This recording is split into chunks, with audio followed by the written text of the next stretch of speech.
আপনারা হুজুর, আপনাদের পিছনে হাজার হাজার লোক নামাজ পড়ে, আপনাদের মধ্যে 12 রকম মত কেন?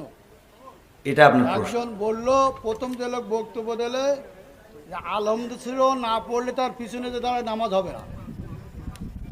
আচ্ছা, মানে এখন মূল মূল প্রশ্ন হলো আমাদের মত এত বেশি কেন? এইটা এত মত বেশি কেন? বক্তব্য দিচ্ছেন, হ্যাঁ সব শুনলাম, হ্যাঁ। আমাদের মধ্যে দ্বিধাবন্ধ পাড়াইতে দিচ্ছেন তো আপনারা। আমরা একজন বলল যে নামাজ হবে না, আচ্ছা আদৌ হবে না, আচ্ছা তিনি খুব নাম করা উচিত, 5 জনের মধ্যে তিনি প্রথম। আচ্ছা দুজন বললো আদৌ নামাজ হবে না, পিছনে আরামদে সুরা যদি না পড়ে।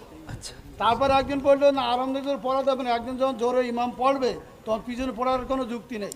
আচ্ছা। তো 5 জনের তিনজন একমত, দুজন একমত, আমরা কোন পথে যাবো?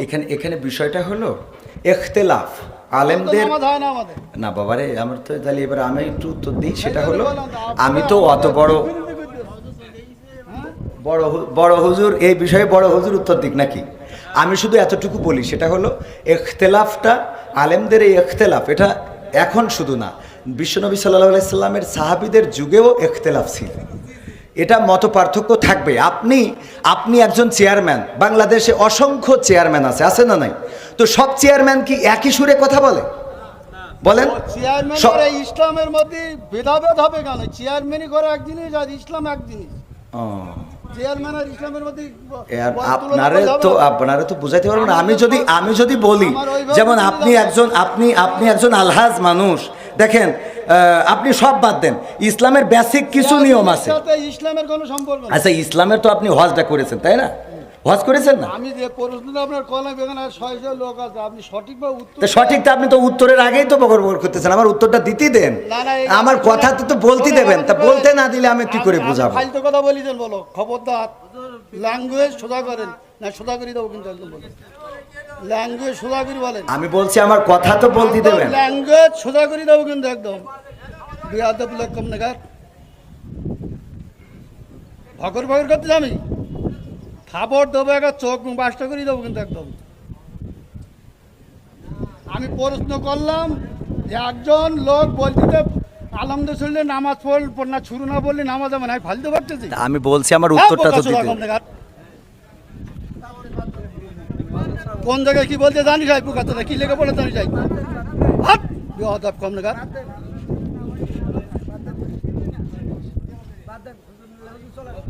একদম বাস্ত করে দেবো চোখ একদম।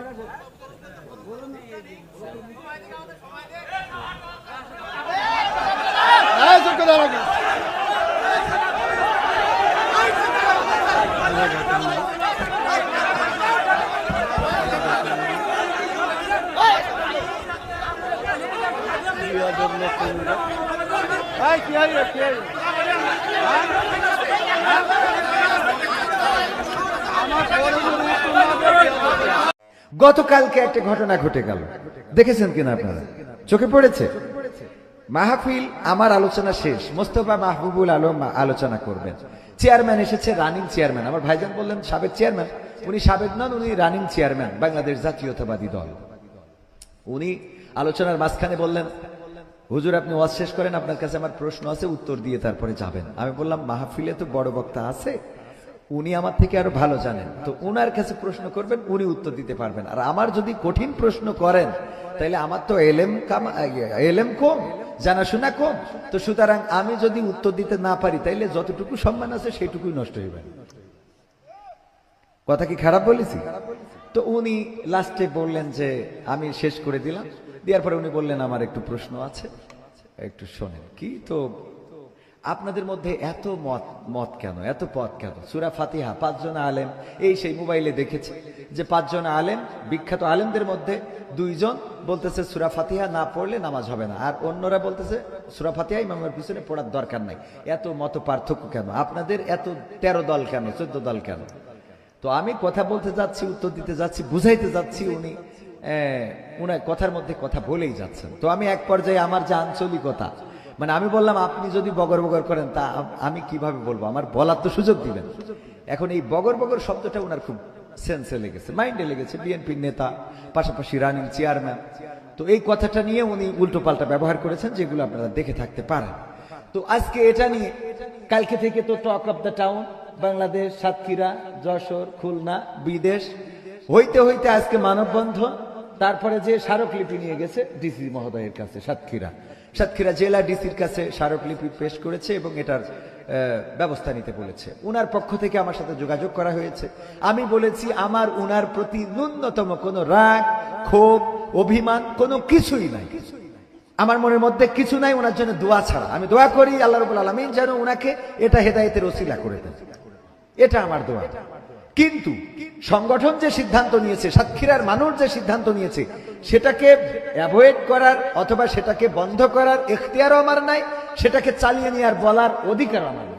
কারণ সাতক্ষীরাবাসীকে বলেছে একজন আলেম সাতক্ষীরা এসে বেইজ্জতি হয়ে গেল, তো সাতক্ষীরার ইমানদার মুসলমান তাওহীদি জনতার দায়িত্বটা কি? এখন সাতক্ষীরার এটা তো প্রেস্টিজের ব্যাপার।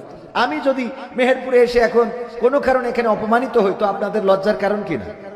তো এটা লজ্জার কারণ। সেই জায়গা থেকে তারা মানববন্ধন বা প্রতিবাদ সমাবেশ, স্মারকলিপি পেশ যা কিছু করেছে এটা তাদের ব্যাপার। অনেকেই ফোন দিয়ে বলতেছে, কবির ভাই কালকে তো আপনি কোনো প্রতিবাদ করেননি, কথা বলেননি, সাউন্ড করেননি, কিন্তু আল্লাহ ইজ্জত বাড়িয়ে দিয়েছেন। আচ্ছা, ইজ্জতের মালিক কে? ইজ্জত দেন কে? আল্লাহ।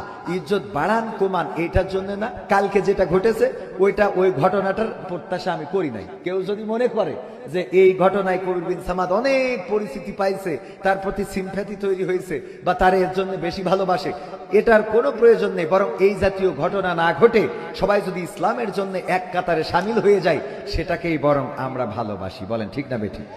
এটাই আমাদের চাওয়া হওয়া। এই চেয়ারম্যান আব্দুর রৌফকে যদি গ্রেফতার করা না হয়, 24 ঘন্টার মধ্যে যদি গ্রেফতার করা না হয়, আমরাও কোন মসজিদে আর ইমামতি করব না। আমরাও সাতক্ষীরার মাটিতে কোন ওয়াজ মাহফিলে ওয়াজ করব না।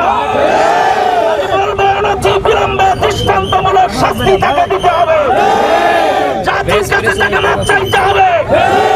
আমাদের ইসলামী আলোচক কবির বিন সামাদ ভাইয়ের কাছে ক্ষমা চাইতে হবে। আগামীতে বাংলা এই সাতক্ষীরা জেলা সহ গোটা বাংলাদেশে আর কোন ইমাম বা কোন বক্তা, কোন খতিবের বিরুদ্ধে কোন জালেম বা জালেমের দখলে যেন এরকম দুঃসাহস না হয়। দৃষ্টান্তমূলক শাস্তি আমরা চাই। আর কোন জালেম যেন কোন স্টেজে বা মসজিদে আলেম ইমাম বক্তাদের কেন অসম্মান করার সাহস না পায়। প্রিয় সাতক্ষীরাবাসী, আপনারা লক্ষ্য করেছেন ইসলামী স্কলার কবির বিন সামাদ ভাইকে অপমান করা হয়েছে, মানে ইসলাম কবর করা হয়েছে। কথা বলেন ঠিক কিনা বেঠিক?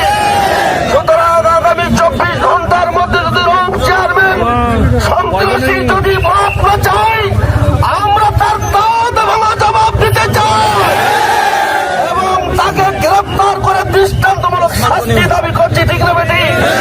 এবং তার সম্পদ কোথা থেকে আয় করেছে?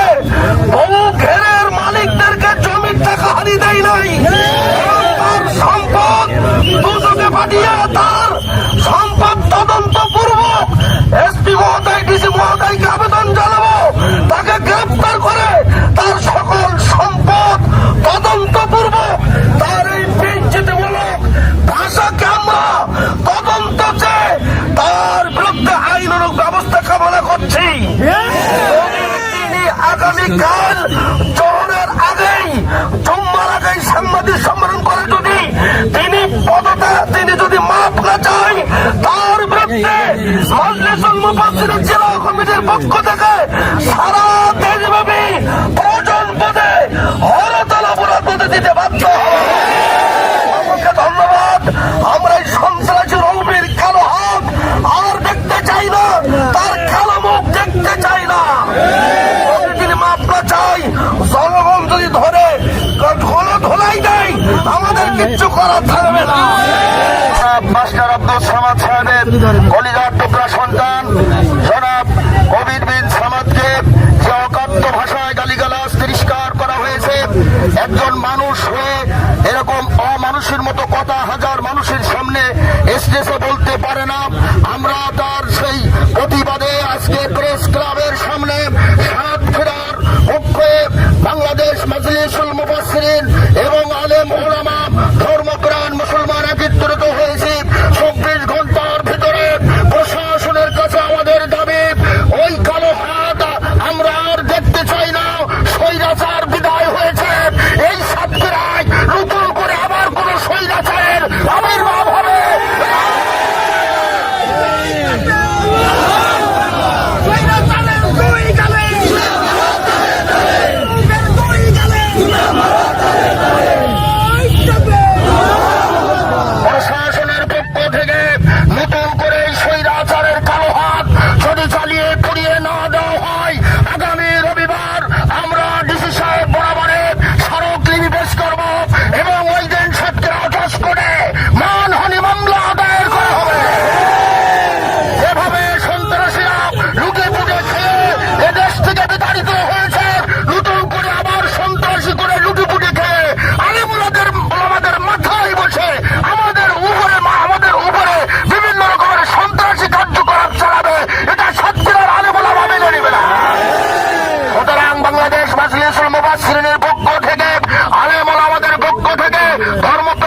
দেখেছি এই ধরনের নারকীয় তাণ্ডব লীলা ঘটিয়ে সাতক্ষীরার শান্তিপ্রিয় মানুষকে তারা অত্যন্ত উত্তক্ত করেছে। বাকি ছিল আলেম ওলামাদেরকে এই সাতক্ষীরার বুকে নিশ্চিহ্ন করা, কিন্তু তাদের এই দুরাশা পূরণ হবে না।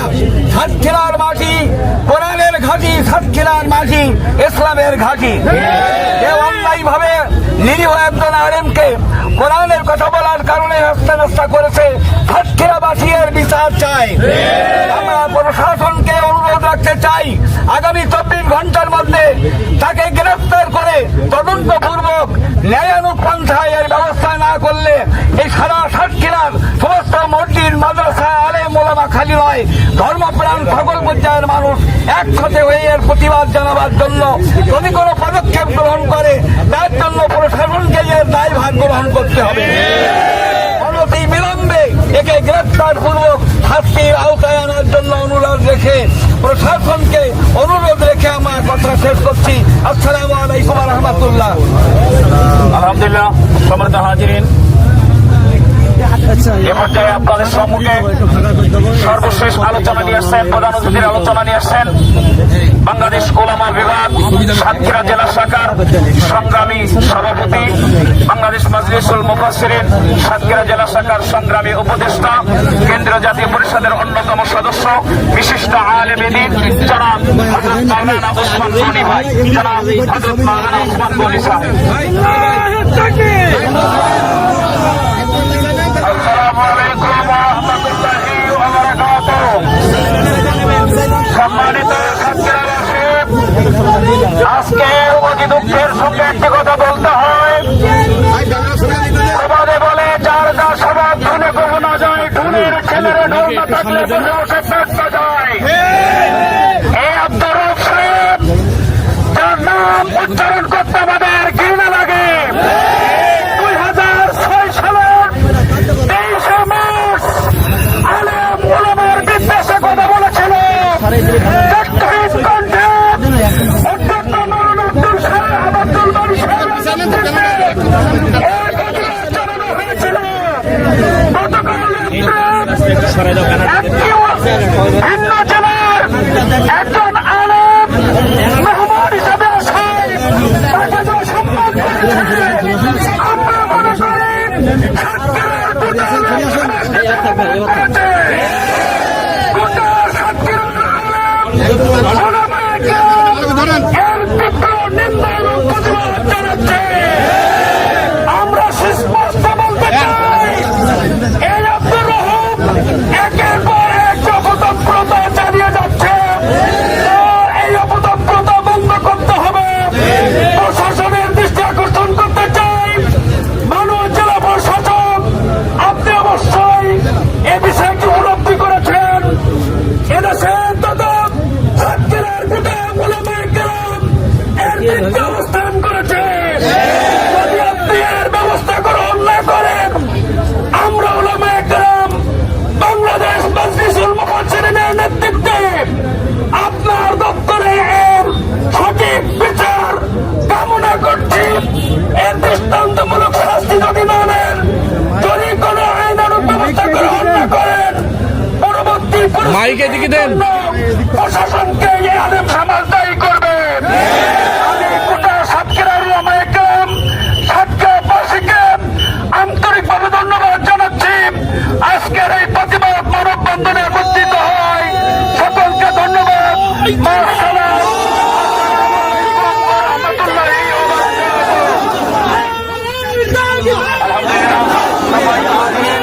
আজকের মতো এখানে মানববন্ধন শেষ। যদি প্রশাসন কোনো ব্যবস্থা না গ্রহণ করে, আগামীকাল সোমবার ইমামকে মসজিদের মেম্বার থেকে এর বিরুদ্ধে উঠে প্রশাসনের কাছে আমরা যেতে বাধ্য হব, ঠিক কিনা? অতএব আলহামদুলিল্লাহ, আজকের এখানে আমরা শেষ করলাম। সকলে রাস্তা পরিষ্কার করে দেন। আসসালামু আলাইকুম ওয়া রাহমাতুল্লাহি ওয়া বারাকাতুহু।